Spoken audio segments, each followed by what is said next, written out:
केंद्रीय मंत्री नितीन गडकरी यांची धुळ्यामध्ये सभा आयोजित करण्यात आली आहे। महायुतीचे उमेदवार डॉक्टर सुभाष भामरेंच्या प्रचारार्थ सभेचं आयोजन करण्यात आले। गडकरी धुळ्यामध्ये सभा घेणार आहेत। सुभाष भामरेंच्या प्रचारार्थ सभा होणार आहे। धुळे जिल्ह्यातील शिंदखेडा शहरातील किसान हायस्कूलच्या मैदानावर सभा होणार आहे। नितीन गडकरी यांची धुळ्यामध्ये सभा आयोजित करण्यात आलेली आहे।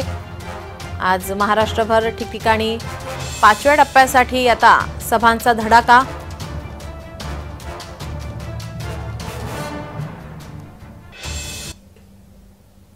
आपले प्रतिनिधी तुषार परदेशी आपल्यासोबत जोडलेत। तुषार, आता नितीन गडकरी यांची सभा होणार आहे, काय अधिकची माहिती?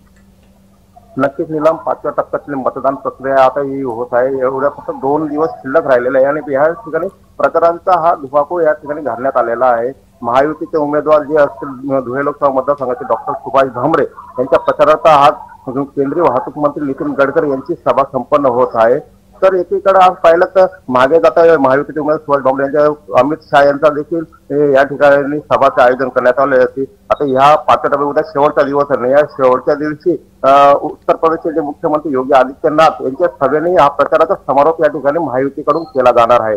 तसेच महायुतीच्या बरोबरच महाविकास आघाडीने देखील प्रचाराचा आता धुमाकूळ घातलेला आहे। या ठिकाणी पाहायला गेलं तर एकंदरीतच काल देखील शरद पवारांची मालेगाव या ठिकाणी सभा करण्यात आलेली होती आणि धुळ्यात देखील आज अमोल कोल्हे असतील महाविकास आघाडीचे जे उमेदवार आहेत शोभा बच्छाव यांच्या प्रचाराची आज सभा होत आहे। एकंदरीत पाहायला गेलं तर नितीन गडकरींची सभेमुळे हे वातावरण अगदी आता एका साईडला होणार आहे। तुषार, गडकरी यांच्यासोबत आणखीन काही महायुतीचे नेते त्यांच्यासोबत उपस्थित असतील का? भाजपाचे प्रदेशाध्यक्ष चंद्रशेखर बावनकुळे यांची देखील या सभेला उपस्थिती राहणार असल्याचं म्हटलं गेलेलं आहे।